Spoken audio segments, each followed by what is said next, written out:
Ti hanno detto, o forse ti sei convinto, che per meditare servono ore, mantra segreti, tecniche super complesse e magari ci hai anche provato, ti sei seduto, hai chiuso gli occhi, hai fatto un bel respiro profondo e dopo 3 secondi la tua mente si era trasformata in un carnevale di Rio. Pensieri che sfilavano ovunque, musica a tutto volume ed emozioni psichedeliche. E ti ricordi all'improvviso, proprio in quei momenti che dovevano essere di pura pace, di pura estasi, della lista della spesa, di quella mail che dovevi mandare al capo 3 giorni fa, della lite con l'ex fidanzato o fidanzata del liceo. E poi puff, arriva la domanda esistenziale. Ma i pinguini hanno le ginocchia? E nel frattempo gli altri sembrano già in uno stato di grazia, seduti con espressioni serene da guru illuminati, magari con delle condivisioni alla fine della pratica che ti fanno sentire un pirla. Mentre tu sei lì che cerchi solo di non pensare a non pensare e alla fine, dopo pochi minuti, molli.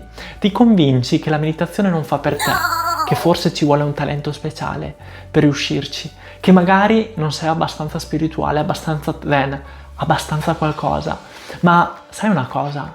Che è normalissimo tutto questo, perché su queste trappole ci sono cascato un'infinità di volte anch'io. Ed è proprio per questo che oggi voglio parlarti della meditazione, o meglio della pratica meditativa, in un modo un po' diverso dal solito, più semplice, più umano e senza troppi effetti speciali. Perché la realtà può essere molto più semplice, molto più accessibile e divertente, a patto però che tu sia disposto o disposta a lasciare andare il perfezionismo, la voglia di sapere tutto subito e il bisogno di fare tutto alla perfezione.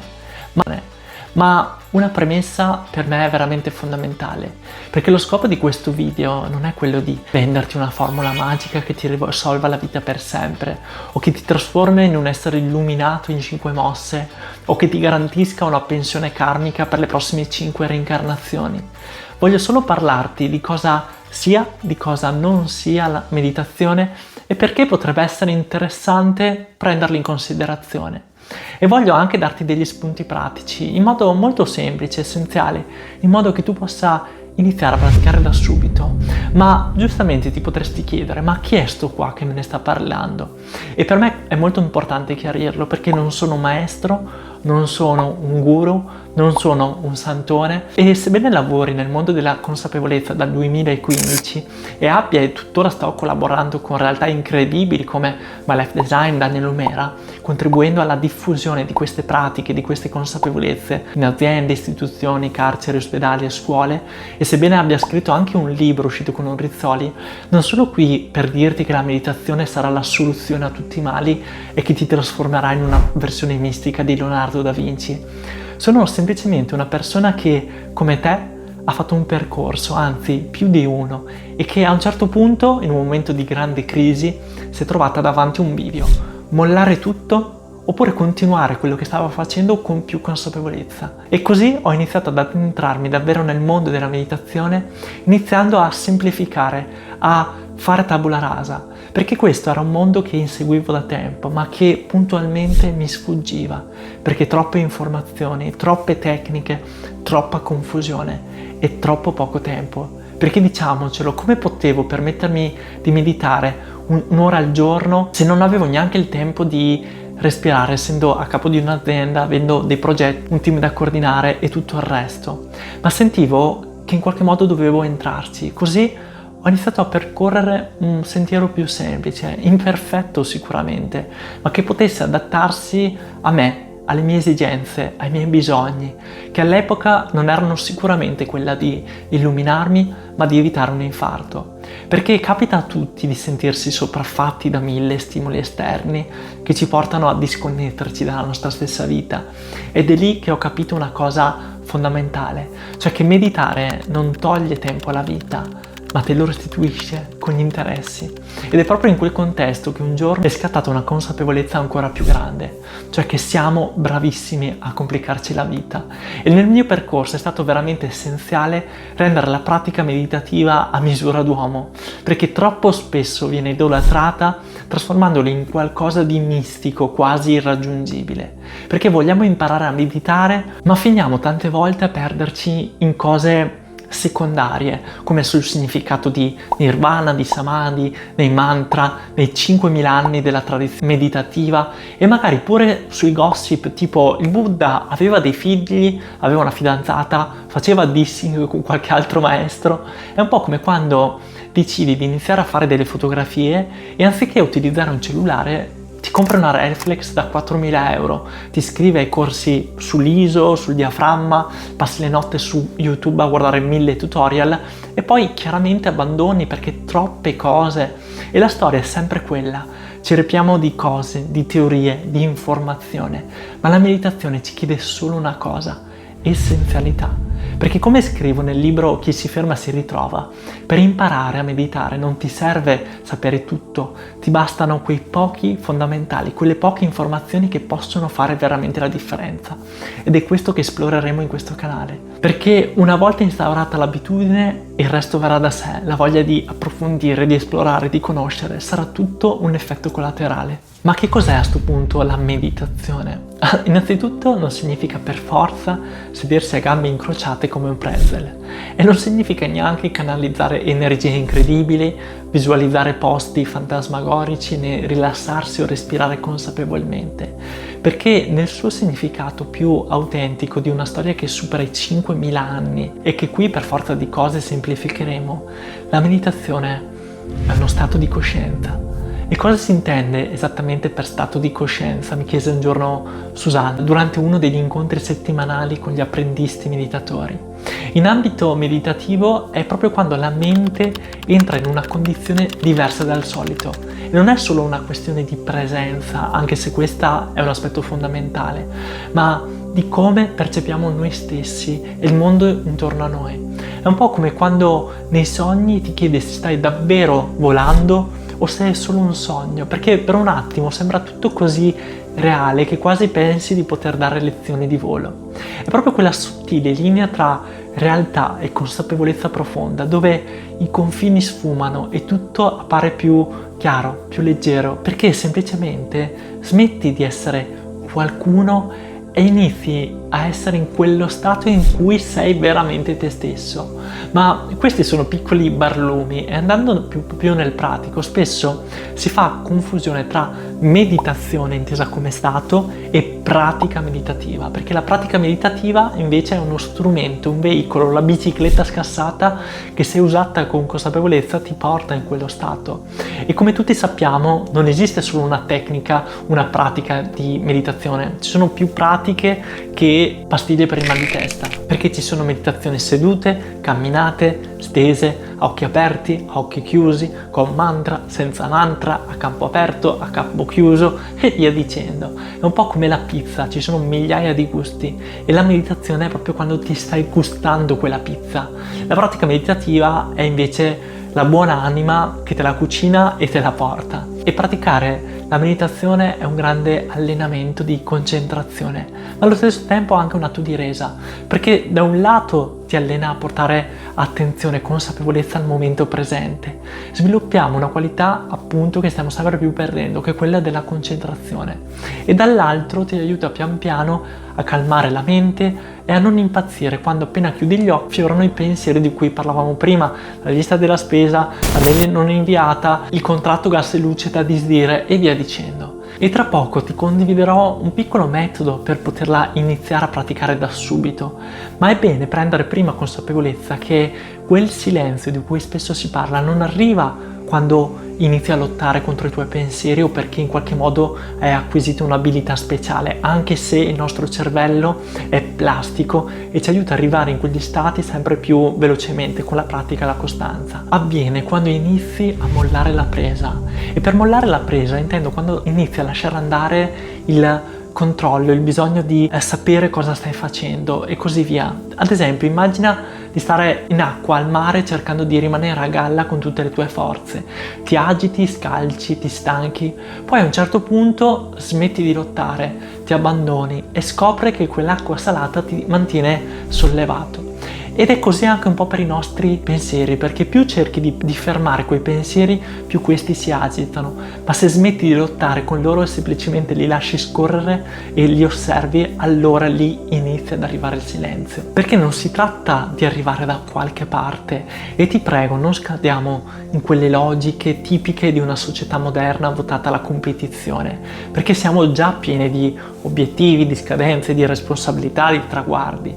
E la meditazione, nella sua accezione più profonda, come abbiamo visto poco fa, può essere anche un'altra cosa. È semplicemente uno spazio che tu dedichi a te stesso, dove puoi divertirti, dove puoi semplicemente respirare, essere presente e giocare con quel respiro, con quella presenza, con quel silenzio.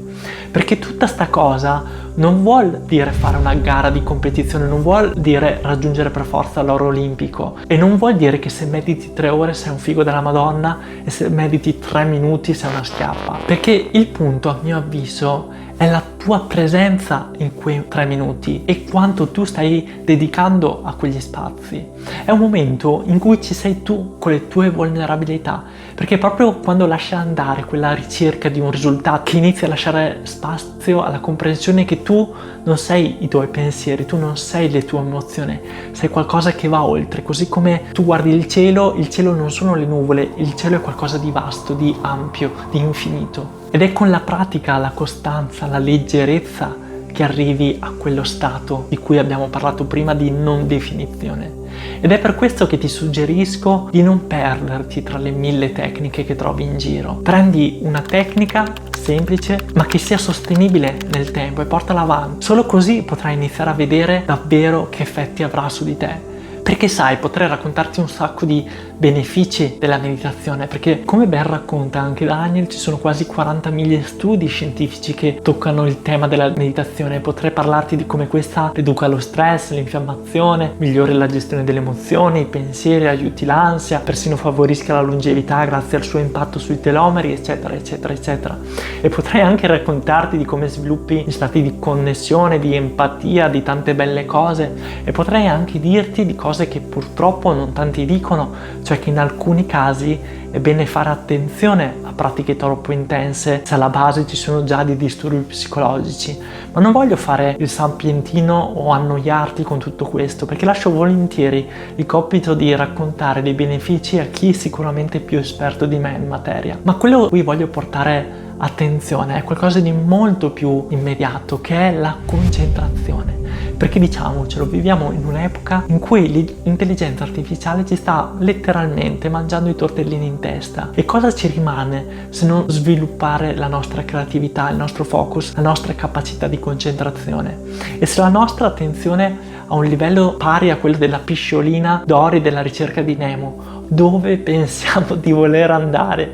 E non è una battuta, perché diversi studi dimostrano come la nostra soglia di attenzione sia crollata drammaticamente negli ultimi anni. Secondo Gloria Merkel dell'Università della California, nel 2004 riuscivamo a concentrarci su un compito 2 minuti e mezzo. Oggi solo 47 secondi, e ci sono sondaggi tipo quello di Microsoft che dimostra che l'attenzione in verità è di 8 secondi, praticamente una patacca. Questo non abbatte solo la nostra produttività, ma aumenta esponenzialmente lo stress e ci intrappola in un circolo vizioso di distrazioni continue.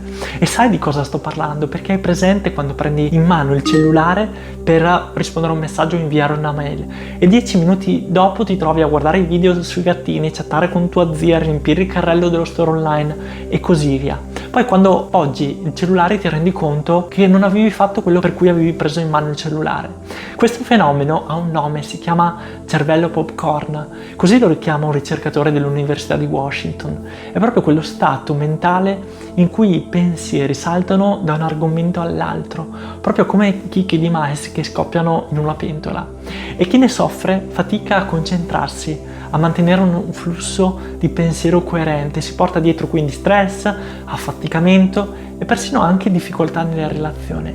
Il motivo è che siamo troppo di fretta, troppi stimoli, esattamente come uno tossicodipendente che è alla ricerca costante della sua dose, però in questo caso di dopamina. Ed è qui che a mio avviso entra in gioco la potenza della pratica meditativa, perché a differenza di questo caos mentale, la pratica meditativa è un allenamento costante alla concentrazione, all'attenzione, al focus.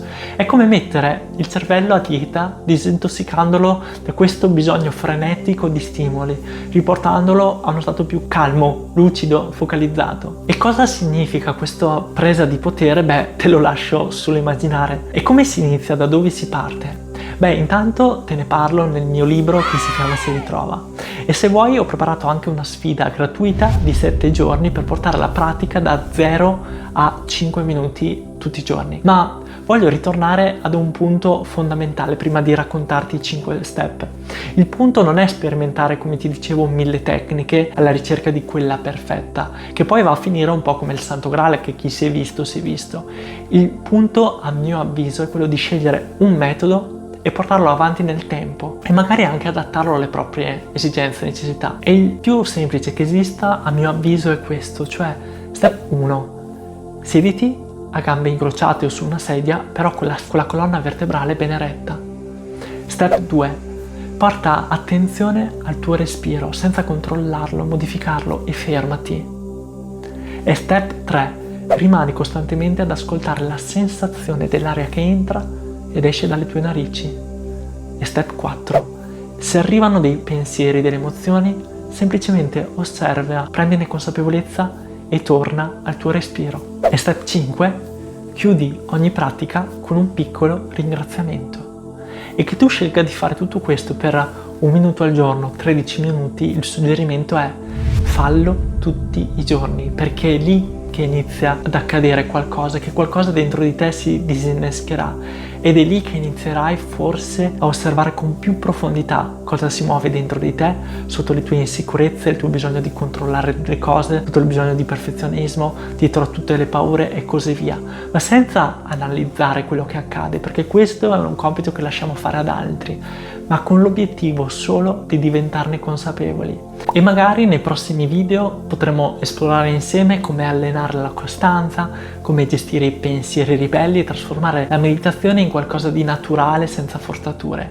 Ma ora direi che è sufficiente, anzi fammi sapere se ti va nei commenti com'è andata, se c'è stato qualche aspetto che ti è stato utile, se vuoi iniziare a praticare la meditazione, se magari hai già iniziato e ci sono state delle difficoltà che vuoi approfondire ed esplorare. Insomma, non vedo l'ora di leggerti nei commenti, perché questo è uno spazio dove non sono io, dove non è un monologo, ma siamo noi che costruiamo insieme un percorso che possiamo percorrere insieme.